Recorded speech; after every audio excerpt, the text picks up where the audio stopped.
with AI, it's like garbage in, garbage out. If you don't give it the right information, you're not going to get very good information out.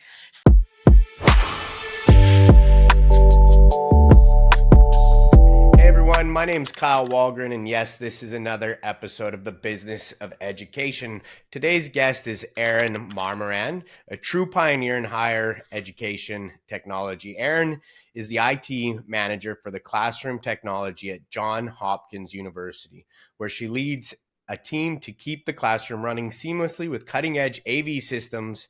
She has also been named the IT influencer to watch or to follow in 2024 and AV Professional of the Year. Erin is also the chair of the HETMA and hosts the AV Nation EdTech podcast. Erin, thank you for jumping on the show. Yeah, thanks for having me, Kyle. The Johns Hopkins University, keeping that running. What's that look like from day to day? Yeah, it's I am fortunate to be on the Homewood campus, which is the main undergraduate campus for Johns Hopkins. So my team doesn't necessarily have to deal as much with the medical side of things, School of Nursing, School of Med, Public Health, that sort of things. We mostly, most of our instruction is arts and sciences, engineering, School of Education, with some visitors from the other parts of the Johns Hopkins umbrella. But it's a bit of a challenge some days, and it's amazing trying to keep the balance of everything because some of the disciplines are very varied. So arts and sciences have different needs than engineers do. So it's always fun to try to take that on. And my team also does event support. So anything that has to do with outside groups coming in or student dance groups and a cappella and those sorts of things. So it's been funny trying to keep those two things equal and awesome. Technology is changing rapidly all the time. So what's something that Johns Hopkins does in their AV department to try and stay current and relevant with everything, especially with all the new technical tools coming out?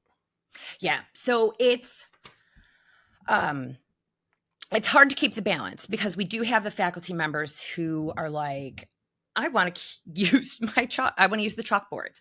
So they want as much writing surface as possible. But then the element of we want to do lecture capture also. So trying to capture whiteboards or chalkboards as well as the instructor and they're making sure they have good audio because they're a lot of times facing a chalkboard where their class is behind them. The microphones in the ceiling are like not quite near them either. So it really is kind of a balancing act of making sure we get what works best for most, as well as trying to fit it all in budget wise, because technology does move so fast. We can't really afford to jump on every trend right away. We really have to kind of feel it out a bit. And then we can, if it's something that seems like it's going to stick, we'll go with it. Like lecture capture. I mean, that's something that is now, at first it was a nice to have. Now it is a need to have. So you talk about lecture capture. How is your school using it? You know, the first thing, if you think back to like early lecture capture, Jordan Peterson was simply recording his class, using it for content, and ultimately built a brand around it. Are your teachers using it for the same thing? Are they using it so students can come back and revisit the class? Tell us how they're utilizing those tools. Yeah, so we have actually kind of a variety of ways that instructors are using it. So some are just, I'm going to record my class so that it's there. And then the students can reflect back because a lot of the information, everybody learns in different ways. So some kids don't want to have to take notes while they're in the class. They just want to absorb the material. Then they can go back and take the notes later on while they're watching it. Or there's the ones who, when they're studying for their exams, they like to go back and be like, I think I had this concept, but I want to refer back and make sure I got it correct and listen to the instructor say it again. And then there are some who kind of like to do a bit of a flipped classroom model where they'll record some things ahead of time and then have the students watch them. And then they use their the time in the classroom together to discuss that. So it really is kind of a bit, lecture capture helps the students in the way that they need. And that's really what education is all about. And we're really trying to meet them at their needs. That's so interesting. I wish they would have had that when I was a kid. Maybe I would have actually passed school.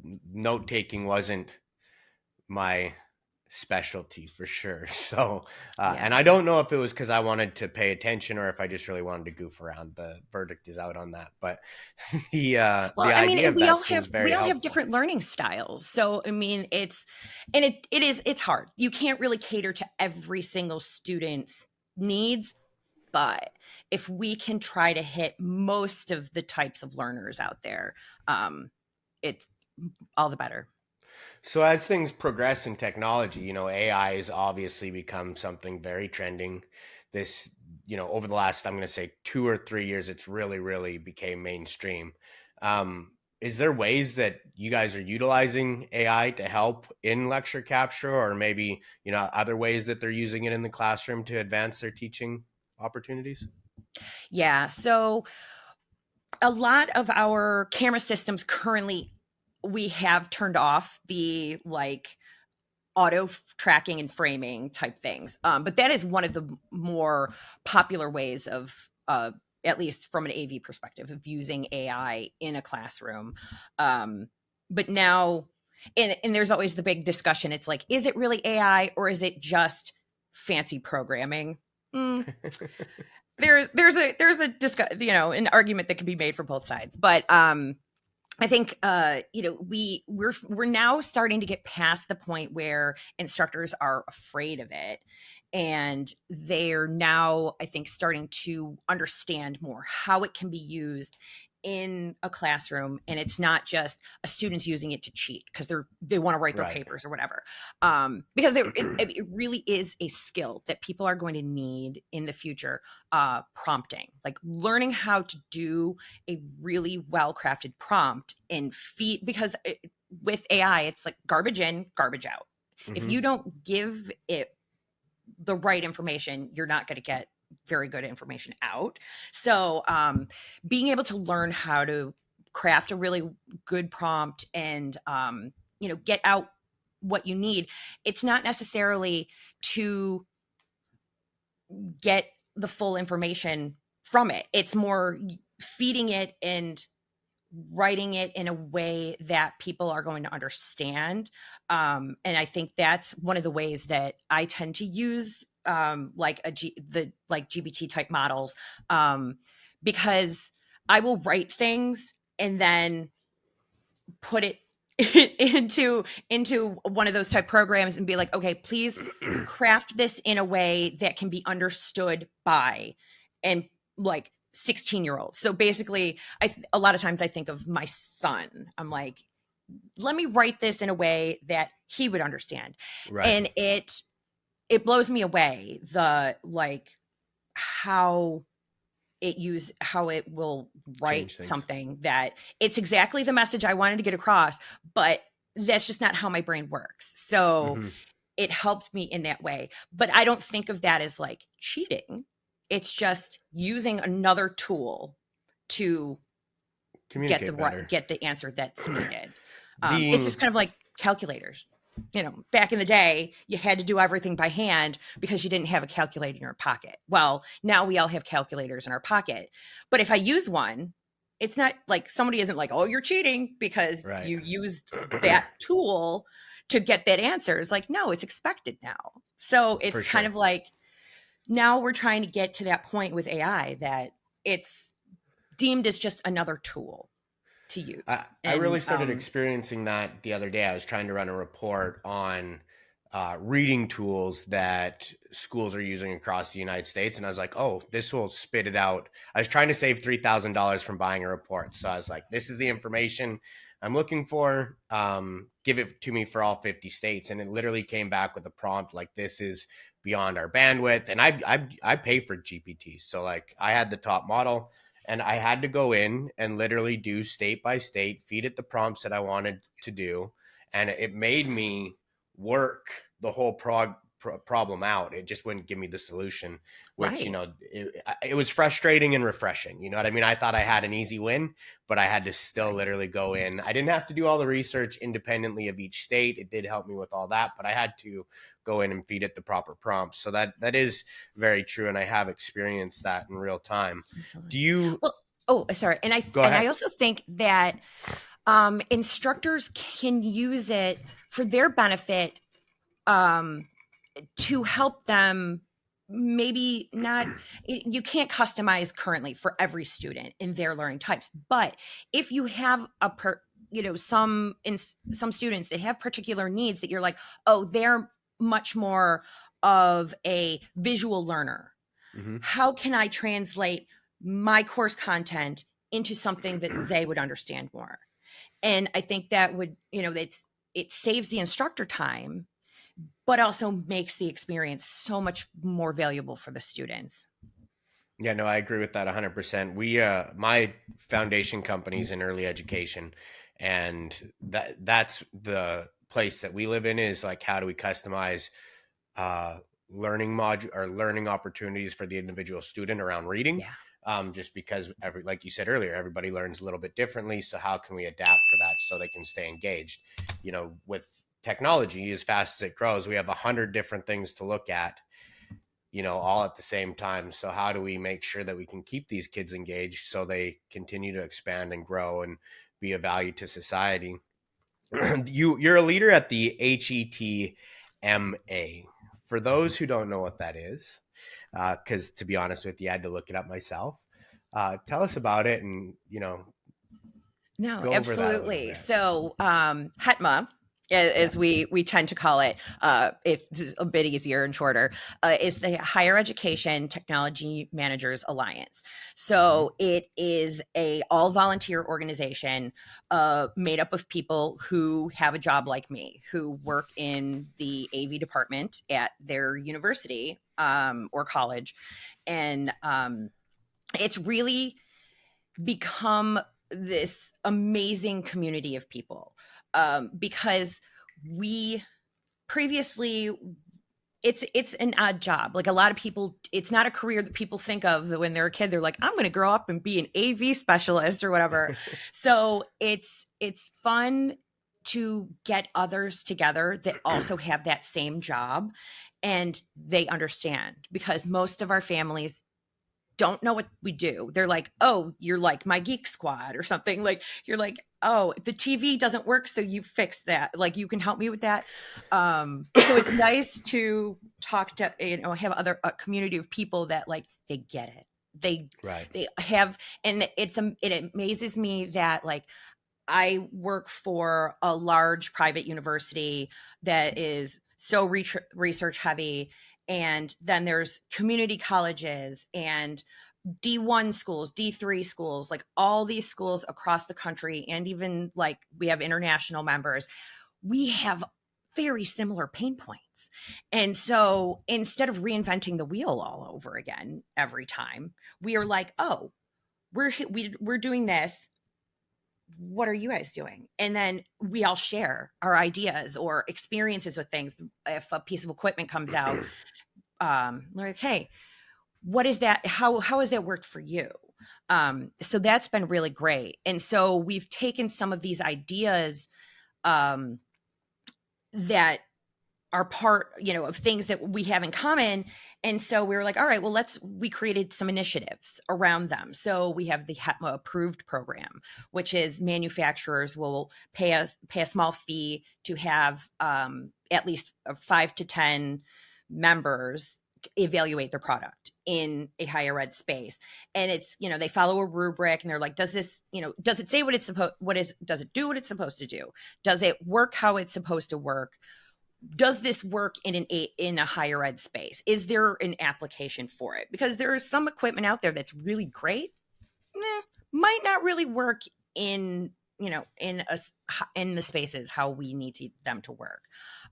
So it's been really neat to not only give some opportunities to our members to try out equipment, because not everybody has access to these companies to have them be like, oh, can you send me a demo unit or something? Right. So giving our members those opportunities, but then also being able to give valuable feedback to these manufacturers to make their equipment better, to work more for us. So it's kind of like this great relationship that we're building with a lot of these companies. And then when our members can look at this list of equipment that's approved, and they know that if they don't have the time to put it in a sandbox and test it all out and make sure that it works, they go, well, I have these peers that have tried it out, and it will work how I need it to work, and they can buy with confidence. Because a lot of times, in higher ed, if we're replacing something, we kind of do it on a big scale. Right. So you don't want to go and buy 100 of something and then turn out, oh, this didn't really work out very well. Is there anything that you've got to place your hands on over the last couple of years where you're like, oh, this is going to be an absolute game changer on how we do things within the classroom or the campus? So I have not personally gotten to fully set it up, but one of the things that I have seen that I think is going to be big, it's immersive experiences. So being able to place a class essentially in the center of what they're learning about. So with history, if it's like ancient Rome or something, you could pretty much, with these setups, you can essentially sit in the middle of the Colosseum and have awesome. A whole scene built around the classroom. It's definitely not going to be something that'll be like every room, but I think these immersive technologies are really gonna be something special and take off. I love the idea that with, like I said, I work in lower education, and budgeting's always a big platform. Sometimes we go into these public schools and you look at the devices and you're just like shocked. I've walked into schools where these kids are supposed to be working on computers and they don't even have keys on them. I know that Johns Hopkins obviously isn't doing that. The universities have a higher budget, but you'd be surprised. It's just shocking to see, some of the technologies or, hardwares that schools are asked to use and train our kids with. It really is shocking. So it'll be interesting to see the adoption something like that gets, because it right off the top of my head, it doesn't sound cheap. Right. Yeah. Because you need at least 4 projectors, and then, so it does become cost prohibitive. And it's funny because most people are like, yeah, you are at the Johns Hopkins University. How do you have to worry about money? And I'm like, oh, I've got a budget just like everybody else. And mine's probably smaller than one would expect too, for such a great named university that they're like, that's always getting donations and endowments, but so much of it goes through the research. Right. And it makes sense. You're like, that's where the money should go. But if they want to enhance all of that, we've got to invest more in the infrastructure and put it in the actual classrooms, not just the labs. You're also very active with a VIXA. Did I say that right? Women's Council. Walk us through that a little bit. Yeah. So VIXA, many years ago, it recognized that, there's not a whole lot of ladies in the AV space, and they knew that there would be value to kind of getting us all together. But the women's council isn't just for the ladies. It's also for the allies and advocates, the guys who understand that it's a very masculine space, and maybe there are things they could do to improve that and make it a more welcoming field for women to be in. And so, through the years, when I first started, I would go to Infocom, the trade show, and I would stand in a booth and just look at the technology, and no one would come up to me and talk to me. Partially, one, I was a woman. Two, I was in education. So they were just like, my ROI is not high on this one. I'm moving on. And then I'm just like, I would like to speak to someone. I would like to know more about this. And it was tough, but now there is a lot more, I think, education out there that, the manufacturers and the people that work the trade shows understand now, that they're like, oh, women can be customers too. They can spend money on our equipment. And so it's gotten a bit better in that respect. But I think groups like the VIXA Women's Council has really helped kind of put that messaging out there and trying to help make it, it a little bit more of an even playing field for us. And we always joke that when there's an AV trade show or an event, you never have to worry about the ladies' room because it's always free. Like, it's always open because there's so few women that you never have a problem. You don't have to wait in line. But recently I was at a higher ed AV event with Extron Electronics, and there were probably more women there. The ratio was a little bit better. I mean, still not great. But it was amazing that I went to the ladies' room and was like, oh, there are other women in here. Holy cow. Like, this never happens. So it's getting better. It's just a very slow process. If you want to see it catching up, I'd walk through early education trade shows, because I'm on the other hand, because I feel like I'm sometimes the only man in the crowd at those. The people leading those things are amazing ladies that are very intelligent, building great products, and making sure that everybody sees it. It's when I look for advice on how to engage with my kids, I go to my wife first. So I do value the feedback of what, in our home at least, is typically the person that engages the most with our kids. So they do have an advantage and some insight on it. That being said, what advice would you give to a young professional, particularly women looking to exceed in the AV EdTech field? Yeah, I would recommend it not being afraid to ask the questions. So I am a firm believer in the if you see it, you can be it philosophy. Like, I mean, that's probably why in early education, there's a lot more women, because growing up, we all saw female teachers. And so girls were like, oh, I can grow up and I can be a teacher. But you don't necessarily see as many women doing these other jobs. So you're like, don't necessarily think that you can be that. So like, I make sure that I try to get different people as guests on my podcasts, try and make sure that being on like all these different webinars and panels and stuff, encouraging people to have diverse panelists. But so for women, it's kind of like, if you see somebody out there, if you watch a webinar or something and you see somebody who's talking about something that's of particular interest to you, don't hesitate to reach out. Like, I love it. I love it when I'm on a podcast or something and I actually do end up hearing from somebody, because inevitably on, most panels or whatnot, at the end, we're like, where can people get in touch with you? And we say our contact information, and then nobody actually does reach out. So I'm like, don't hesitate. Do that. Like, find the people on social media, reach out, see what they're up to. Get a mentor. Like, that was one of the things when I started in the industry, I didn't really have one.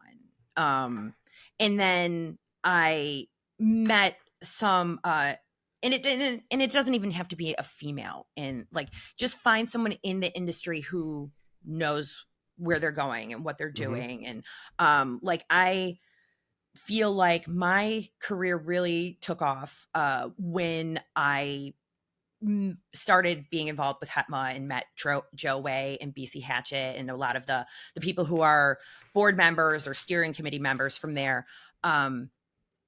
That was when I took off. I don't like, I'm not any smarter. I'm not really a different person currently, but just being able to share that knowledge with them and having them be like, well, here, let me open this door for you.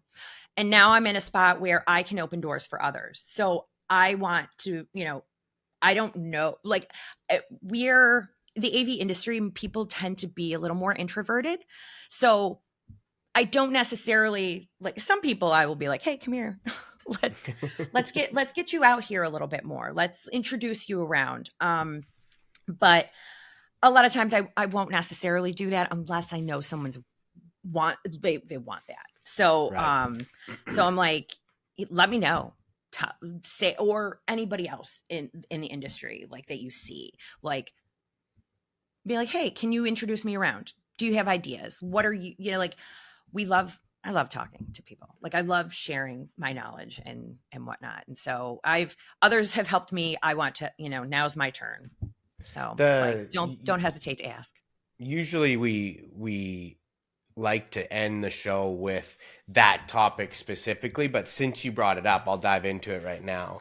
Part of the reason why I do this show is because I came into education technology accidentally.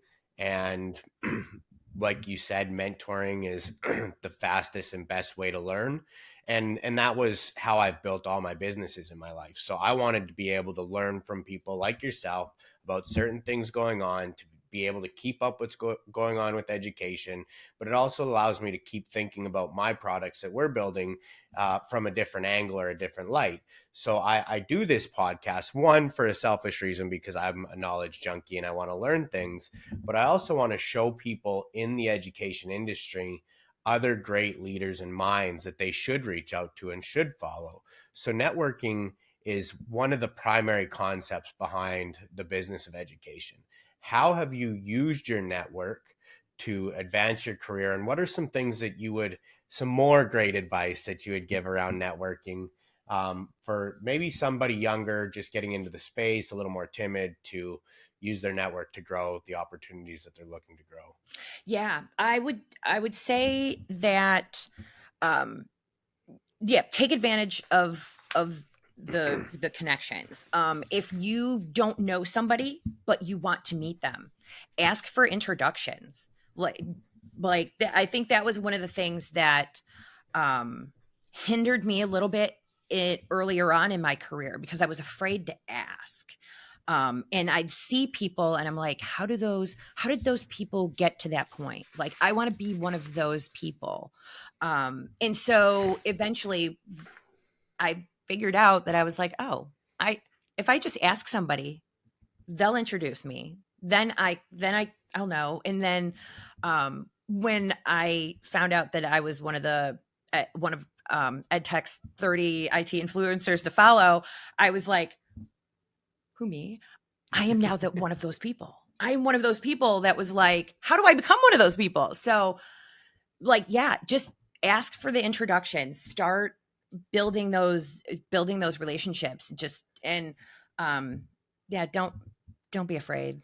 Most people, sorry to cut you off. If someone holds a door open for you, walk through it. Well, and because what I was going to say is most people will be afraid. They're afraid too. And it's like, just, you wouldn't have been asked to come through the door if they didn't know that when you were on the other side, good things were going to happen. No, for sure. And what I was going to add is that most people in a position like yourself that have gotten to where they are, they realize how they got there and what helped them get there. And they do believe that it is their responsibility to share that forward. The success isn't by accident. There's 100 people that help you become successful. And the person that says, well, I did this on my own, really missed the process. But for those who are in touch with reality, they know they never got there on their own, and there's 100 people around them to help them get that success, even if it's the people, that work for them, that are going out and in the trenches every day, or the people that taught them how to maybe register their first business. They got there with other people helping them. I don't care what anybody says. That's just the reality of it. And the people that realize that are willing to share because they know that that's how they got there. And Absolutely. Like, why be a gatekeeper of all of the information? Like, share it. Just that's how I make feel about it. make the world a 100%. better place and share it. For sure. You mentioned your podcast just briefly, AV Nation podcast. Your podcast is obviously in the AV industry, but it's a prominent voice in the EdTech space. What drives your passion for sharing knowledge? We touched on it a little bit, and connecting with others in your field. Yeah, getting the opportunity arose for me to host the EdTech, and it initially I was kind of afraid to do it because of I'm going for my master's degree, which last semester finally going to be done soon, thank God. But I kind of am a person who I'm always learning. So whether it's, going for a actual degree or a certification or just continuing education units, I always want to be learning. And so I want to make sure, I want to be able to share with others. And because maybe something I say is going to resonate with them that they hadn't thought about. And so, and I like learning back also. So that is the format of the podcast that I host is that all the panelists read the same articles and then we discuss. And it's wow. always fascinating to me the different viewpoints that come up because I'll read an article and I will process it one way, but then somebody will read the same exact thing and they'll have a different take on it. And I love having that ability to discuss timely topics in kind of potentially different ways. Sometimes we all agree on it's the same, like, yep, nope, what he said. But on occasion, we'll get some really great great conversations going over some of the topics. And I love that. I love being able to share that way. Conversation and debate seems to be a forgotten art, but it's ultimately what the country was built on, the ability to have open conversations and, agree or disagree with the people you're doing it. But, I find that when I disagree for myself personally, that I find myself so much more embedded in the conversation afterwards because I truly want to understand why I disagree with, what that other person might be saying. And it's really driven me to a more open-minded, I'm not necessarily saying I change my opinion all the time, but at least I understand or try to understand where that individual is coming from. And I feel like if we could do that as a whole, as a country, we could be a better place. Obviously, there's a lot of tension in this country. The election just happened, but the ability just to have a conversation, ask somebody like, why do you believe that? Or what's your reason for believing that? And respecting their opinion afterwards is something that I think we could all work on as a whole. But Erin, I appreciated you jumping on and having a conversation. I've learned a lot. If somebody wanted to reach out and get a hold of you, how would they do that? Yep. So, you can always email me at EMAHER, the number 2, at jhu.edu, or you can find me on LinkedIn or on the social media platform formerly known as Twitter at smearin_off_ice. I was watching another big podcaster that I really follow a lot. He does the All In podcast, Jason Calacanis, and he still hasn't adopted it being called X now either. So I don't know if that's going to be an easy adoption for people or not, but we'll see.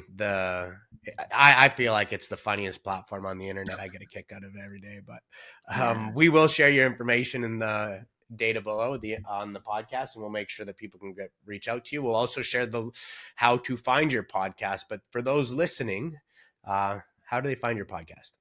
Yep, you can find it each month on the avnation.tv website, or pretty much any of the popular podcast platforms. And we also have our episodes up on YouTube under the AV Awesome. Nation Media account.